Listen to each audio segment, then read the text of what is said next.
Hello, friends. It's Chop. Other artists in the 20th century or the latter half of the 20th century that have attempted to communicate in their own way this similar idea that we are devolving, or that technology, marketing, advertising, psychology is all turning us into something other than human. You know, like whether it's like Absolutely. J.G. Ballard or William Burroughs or the films of Right. David Cronenberg. And I think Right. in the best of all of them, and including you, it's like they're repelled by it, but like there is this like holding out this very real possibility and experience that losing your humanity is like distinctly pleasurable. Yeah. I mean, it's your journey. Like you realize, oh, there's no choice. You're on the road. The train left the station. This is what's going to happen. You know, Hmm. um, and that's what you see. That is the flaw, the duality of human nature. It's what all the greatest minds kept telling everybody for centuries in literature and any other kind of art form. I mean, look at Jung talking about, you know, the shadow reality of humanity and the dark side, the duality of humanity. It's everything we like, every science fiction movie, every horror film deals with this same basic treatise. Hmm. Yeah, and I think then for me, that kind of thing that you touch on there, that we're all Devo. That is to me, the hope is that on one side you have the feral monkeys all fighting against each other, as Right, the one side of devolution, but then kind of, if we can all embrace it, know that we are on this trip together, right, then we right, can at least start from working at, a common ground to work off of and know that right, we are all Devo and then move right. from there, perhaps together. And that's what self-aware people do, and that's why they would have a sense of humor about, oh, nobody really knows what they're talking about, everybody's full of shit, and if you know that, there's certain things that you will not do. Yeah. You know, you will not become a tyrant, you will not subscribe to authoritarianism, because you shouldn't believe in anything or anybody. Hmm. And You're alienated. You're completely atomized. or aliens. Yeah, yeah, yeah. You know, So then I guess along those lines, can we reverse de-evolution, or is it kind of like an only way out is through situation? yeah, that's what it is. That's what it is. No, no, really. And the history of mankind is constantly this cycle of just scratching your way back to square one. Uh huh. That's where we are now. Well, I mean, on our very last episode that we recorded of this show, we were talking a little bit about how there's a bit of a promise or desire to de-weird the world, and perhaps a little bit of the current president's last pitch during his presidential campaign was about like, I will make it less weird, but you can't. Once it's weirded, it No. is the weirdness is the new level. Yeah, yeah, yeah. He was just basically what he was doing. That poor old guy. Our choice, our choices are Yeah. ludicrous, right? It's like, really, we live in a free society, and here's who you have to choose as president of the United States. You got Donald Trump and you got Joe Biden. It's like the difference between demented and dementia. Yeah, exactly. Yeah. And then hey, here you go, freedom of choice, people. Like ludicrous choices. That's like Pepsi and Coke. Yeah. Oh, they're both bad for you, but here, this one's cooler packaging. And I think what he was doing, Biden, is he was performing triage, because Hmm. Trump laid waste to reason, to democratic rule of law, to decency. He was the thug bully on the playground that gets away with it, because you go, look what he's doing. And he goes, yeah, what are you going to do about it? And everybody went, nothing, we can't do anything. Yeah. Because we're all corrupt, and the rule of law is useless, you know, and that's where we're at. So Trump, Biden comes along and it's triage. That's Yeah. all it was. That's all it's going to be, is 4 years of cleanup after the plane crashes on the runway, and then you're right back where you started from, and probably even worse off. Wait till you see what's going to happen, folks. You ain't seen Yeah. nothing yet. And that's the de-evolution, is that you can't get back to actual normal. You can only get No, back, even if you try to do the triage, back to right. slightly worse, weirder, dumber than it was before. No, and they keep saying democracy was an experiment, and I guess it was because you can kiss its ass goodbye now. Uh, Yeah. no, I'm serious.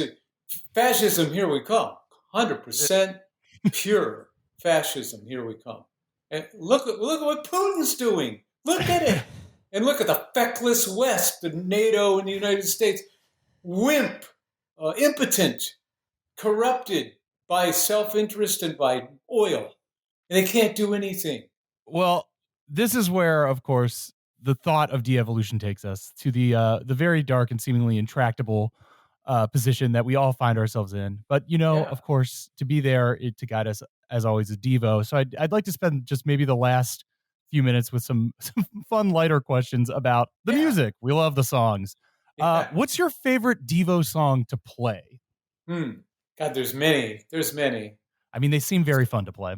Certainly, Uncontrollable Urge, Gates of Steel, Beautiful World, but things like Satisfaction, Come Back Johnny, Shrivel Up. Yes. I love playing those songs.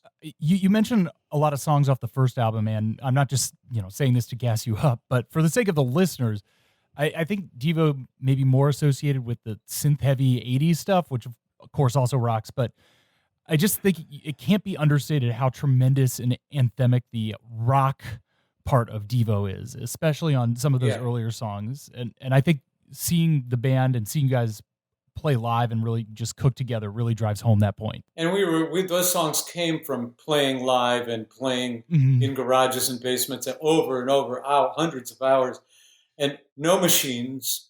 We were the machine. Yeah. When machines took over, that's when Devo became devolved. Yes. I mean, yeah, and then but in classic Devo style, you leaned into it. I was just reading about, I think it was your '82 tour where you were really innovating of like syncing all the songs up to the visual effects Yeah, to make a yeah. cohesive, very pioneering system. Yeah, I mean, do you want to explain how that tour worked a little bit? Because now every festival act works the exact same way. I know it's funny. We were doing that when nobody did it, and we had to use really really crude film technology.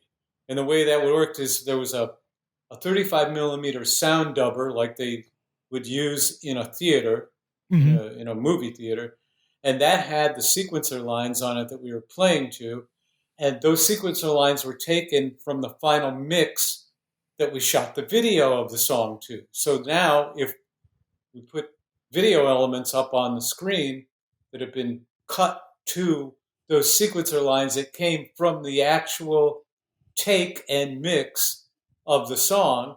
So when we're playing live to those clicks, everything on screen behind us is synced. That's the only way you could do it then. There was no easy, cheap video technology, Yeah. with time code and 30 frames a second. That it was gears. It was gears. And the dubber was connected to the film projector. And the film projector was a special, expensive rear projection film projector because we didn't have that much space in the venues we were playing for a throw longer Yeah. than about 20 feet, but it had to be a big image. I can't So imagine you or whoever your tour manager was at the time trying to explain this system to the venues you were trying to book for the tour, and then just being it, like, we just throw some pyro up and call it a day. yeah. We'd always be going, how much distance from that curtain to the brick wall behind, like get rid um, of that curtain. I've heard you muse a few times about potentially having a whole new Devo, like a kind of Star Trek: The Next Generation, but like a That'd be whole wonderful. That'd be new wonderful. cast of Devo for Next Generation. And is it something you kind of did with Dev 2.0, which is a whole other hilarious story that I don't know Yeah, if we have that time to is. get into right now. But That'd be my another podcast. yeah, exactly. That's an hour's worth. Yes, I highly recommend people looking into it because the stories are very funny. But my question is that something that still attracts you, a Devo the Next Generation? It does me, yeah, personally, yes. I would love that. How would you imagine that happening? Would you be like casting someone, or dubbing a new group? Is there anything out there that you see really carrying on the sensibilities, aesthetics, I the don't. mission I of don't. Devo? I wish I don't, but I think there are plenty of musically inclined uh, young people that would want to do that, that would work with us. You know, they wouldn't Hmm. be puppets, wouldn't be like that, but we would definitely write and show them things and watch them get good at doing it. And I would direct the visuals for the stage show and the video Hmm. elements. I mean, the world always needs Devo. Will, do you have anything else that you'd like to ask? No, I mean, I think Chris, I think you covered everything. I just want to say, Jerry, thanks for the show the other week, and thanks for all the music. It was really like a religious experience for me seeing you guys live for the first time after imbibing so deeply in the having supped so deeply from the de-evolution cup to experience it in physical reality was something else entirely. So thank you very much. Well, thank you for all the great questions and insights. You guys are heartening. It gives me hope Well, because you I think guys are we smart guys. well, I think we here on the show like to think that we are a little Devo, although it's obviously a huge mantle to pick up, and we are, of course, whether we like to or want to be or not, are all Devo. Yeah. But before we let you go, is there anything that you would like to plug? I understand that there is a sick new red vinyl pressing of your solo LP out now. Yeah. Yeah. And it actually quite nice. I think that vinyl sounds really good, and I really am happy about the song that I did. I'm gonna pay you back, and the video that you can see on The YouTube. I'm video gonna is pay you. really cool. I think Yeah, that looks yeah, like nothing I'd really seen before. Like the animation style is really and interesting. yeah, and wouldn't you expect that from me? I Yeah. worked with I worked with a great guy, Davey Force. Davey Mhm. Force. He's a CG wizard, and he uses these new artificial intelligence programs that extrapolate between live action and animation. And it's exactly what I wanted. I wanted a realm. I wanted a reality dimension that wasn't live action. It was more like the Marvel universe or something. Yeah. I mean, yeah, one could imagine like a whole, animated live action to animated, series or something composed like Yeah. that. I'm It's going to do a very. new one using the same technique. I'm going to do a new one. Oh, I have a nice. song that I recorded called "The Invisible Man," and it will follow from the end of that video where the spaceship blows up to to the next video, "The Invisible Man." I mean, not to keep you too long or nerd out too much, but is that from the same sessions as the "I'm Gonna Pay You Back" single? Because I thought that song, from your solo stuff, it sounds really interesting. Kind of like a Gang of Four-ish element to it, like Yeah, that that's harsh, like true. rock Yeah, funk to it. yeah, that's true. Yeah, it did come from that period, "The Invisible Man." Yeah. Nice. Well, we'll link the red LP in here, and I mean, the only thing I can say to all our listeners, I don't think that you guys have any dates coming up, but if Devo plays live, do everything you can to go see them because it is, as Will says, a religious experience. Well, you'll have to lobby Mark Mothersbaugh. Yes. You're preaching Send, to the converted here. yeah.